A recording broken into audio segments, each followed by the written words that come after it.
mean, some of you, it might be your parents who are going to just really talk you out of it or disinherit you or something. I had a young person come one time and their mother just kept showing up and crying. They were in the intern program, and she was like, I don't really want her to be here, and I don't really understand that she wants to be a farmer, and I don't really get it. And I was like, well, I can't help you. It's your child. My relationship is with the intern, not with you, so you might need a counselor. She was just frightened because of the unknown, and that happens for a lot of people. So traditional farming folks, when we start talking about mega farms or corporate farms or whatever, it immediately, that language sort of sets a separation between us instead of talking about, what we have in common. And definitely, and I'm sorry to say this, but it's true, that farming and anything related to farming is still very much a male, and you notice I didn't say man, I said a male cultural job. And that's a problem for us. And we need to honor that and understand that and know how it influences our goals. When I wanted to buy my tractor, there was this big tractor auction at this old farm. This guy must have had every tractor he'd ever borrowed money for. But he had this 8N and had all the attachments. And I swear to you, I was the only woman, and there were about 1,000 Amish guys. Well, that never bothered me before, but that day it was weird. So I said to the foreman that worked on my projects with me, I need you to do the bidding, because if I bid, they're not going to take my bid, because I'd already been to an auction where the guy kept saying, why are you bidding on tools? Women don't need tools, and he wouldn't take my bid. So that was pretty weird. I'm short. I mean, geez, how many tools can I use? I might be buying for somebody else. So anyway, so when we got time to bid for the tractor, I just kept going. And then my foreman knew, keep going, keep going, keep going. And he's standing there, he's very verbal, and he's a really cool guy, and he's like, yeah. Anyway, so then I said sold, and I got up on the tractor. A bunch of the Amishmen came running over and go, you can't get on that tractor. Somebody just bought it. I said, yes, I know, it was me. And so we need to understand that that's the way it works sometimes, even today. And that's okay, as long as we know how that works. One of the things that we're getting ready to do is to put our farm into a trust. And so it's taken us 4 years to do this because we wanted to have the right attorney.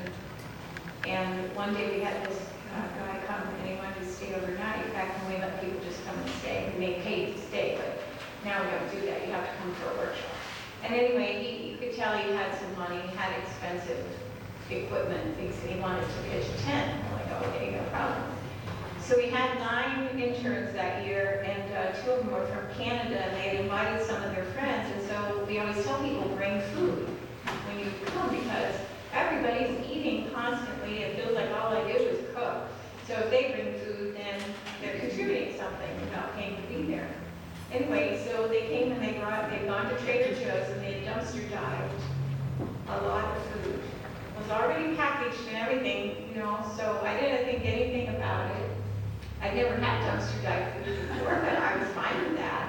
And anyway, so what happened then was they made the food, made some kind of big stir fry, and it was really fantastic. And this guy's name's Charlie, he's sitting there, and he's going, this is so delicious. So they started telling how they had been dumpster diving the food. And I looked down the road, and I leaned over to Jay, and I said, we are so screwed. Because I'm thinking he's going to sue us. Anyway, he thought it was hysterically funny. He stayed for 2 days, and we found out he was an attorney, and I kept telling Jay, stop talking to him. Stop talking to him. I'm really nervous about this. He ate the dumpster diving food, and I was asking him all these questions, and I think he's going to sue us. And Jay's like, you're usually the one that's really calm about these people. Well, anyway, so it turned out he became our friend, and he kept sending people, and he would come to our workshops. And he said, I would love to live like you do, but my wife wants a Cadillac and a fur coat, and she's got 2 of both. She'd never even come here. She'd have an anxiety attack if I said I was going to visit with her. So he got very sick. He got leukemia. He was in Cleveland Clinic for 6 months. And we were waiting for him because we knew he was the right guy for us. So he's developing our trust. And so you need the right person, because we talked to lots of people, lots of trust attorneys, and we aren't stupid, we understand trust, and they did not get it. So nobody wants to tie up their life's work in something that could be destroyed because there's one word left out or whatever. So Charlie's back in the saddle. We're super excited to have him, and I would say he's on my list and he's the best. But you need to have those people because things happen. You also need to have some strategies, like with the health department. You know, they periodically want to know stuff. And so we have a policy that says we need everything in writing. And that's just good business. You know, you wouldn't let, you know, somebody just show up and look around. I don't care how talented they are or aren't. I want it in writing, and I want to know what it is specifically you want to look at or ask me about, and that's what we will talk about. And if you want to expand that conversation, you'll have to make another appointment, and you'll have to put it in writing again, and that's how we'll deal with it. And we've had a good relationship with everybody in the government by making their job simple and our job simple to respond, usually through email. So these are all things you need to have strategies for because we live in a culture which is evolving. We don't know how the government is going to evolve. But we definitely need to have a plan on how we treat visitors, how we treat the press. I love the media. I say any story is a good story, even if they print my name wrong. Just get a picture in there. But on the other hand, I want an appointment. I don't want you to just show up because I don't have any sense of the media being good or bad. I think they're mostly lazy, and so I understand that from working with them for a long time in my life. So I deal with them as lazy. I give them all the information they want and more. I give them all the background on every building. I give them pictures. I always get what I want because I've done all the work for them. So if I understand how the systems of these systems work, then I'm going to do a lot better at getting the results and reaching the goals that I've set for myself. And that works the same for attorneys. Attorneys are as good as the job you help them do. Accountants are as good as the job you help them do. If you think they're going to do it all for you, then you're going to end up being in trouble at some point. That's not me being harsh, that's me being real. Well, the other thing, we often fall back on these systems like the police and the attorneys and stuff when we don't need them. So for example, our cat, we had this art exhibit with Julie Goodall, who's an artist here. She brought all these kids and we made these sculptures out of trash, and we had a little art opening and with, you know, tea and cakes and things, and it was quite fun, and the kids loved it because every artist has to have an opening. But one of the little girls was sitting with Christopher Cat, and he loves little girls, and he gave her a love nip. And so the mother didn't tell me it had happened, and they went home, and then the next day they called and said that her daughter had been bitten, and that she took her to the doctor, and the doctor said maybe the cat had rabies. And so therefore we had to take the cat and have it tested, which means its head has to be cut off. So I said, well, I just would like to ask, what experience does this doctor have with children and rabies? She said, I didn't think to ask that. So I said I would do everything I could to clarify everything, and I would put the cat in the dog kennel, big dog kennel I used to fly my dog around in. And he'll stay there for the 6 weeks or whatever the doctor had said. And then every day I called up to see how the little girl was doing. And she said, oh, she's very tired. And so I started asking questions like, well, has her lifestyle changed? Well, yes, my mother's in the hospital, and we're going there late at night, and, you know. So I had justified in my own mind by just asking her to talk to me that I wasn't doing anything wrong by not killing my cat. Anyway, so we had the vet out for our longest, and we told him the story, and he said, let that cat out of here. So I called the woman up, and I said that our vet was here, and he said the cat's fine, and he should be let out. And she said, okay, and that was the end of it. But most of the time, people just want to know you care.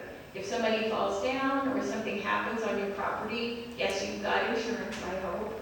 But even if you do have insurance, that person could still sue you. So you want to make sure, you want to say, how can I improve my own status with the law, with these issues, and not always have to run back to an attorney who's going to charge you because they have to find something to tell you to justify that you needed them. So I think we can often figure these things things out by just being good neighbors and good business people.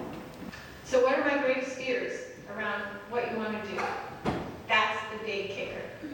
When we put fear, you know, if you think about fear and you think about anticipation, you know, when you're like so excited you're going to do something, well, that's just the other side of fear. So what is it that I'm fearful of? And what's the reality of that? What are the risks? What are the obstacles? If we can figure those things out, we can walk beyond that. I used to say that I would ask myself, am I afraid to try, like building the house, or the first time I was getting back into having goats, and I was like, I don't think I can do this, trimming hooves and all that stuff. So I just would tell myself, all right, am I going to be physically injured? Well, maybe by a goat, but not likely. Am I going to be injured by somebody else by taking these steps? And then when I answered no, I would just say, all right, I'm going to hold my nose, squeeze my eyes shut, you know, like when you jump into the deep end of the water. And I'm just going to keep going, putting one foot in front of the other. And I would say that every fear that I ever could conjure up in my silly brain never happened. Everything I was afraid of. So I think if we list what those fears are, we list what those obstacles are, whether it's money or people or your partner in life or your kids, whatever that is, at some point you begin to see it's not really what it seems to be. And I encourage you to do that because this is the number one thing that keeps us from doing what we want to do and having the life we want to have, is being afraid of something that does not even really exist. Now, if somebody's holding a gun to your head, that's a whole different thing. But I'm talking about just everyday kinds of stuff that we kind of conjure up. And as women, we're natural worriers, so we create all kinds of things in our minds. Like last night when it was thundering, I was certain that tree limbs were falling on my fence and I'm going to let my pigs out. Or going to smash a pig or something like that, but of course that didn't happen. It could happen. It could. But you plan for, not against it. You plan for that possibility, not against it.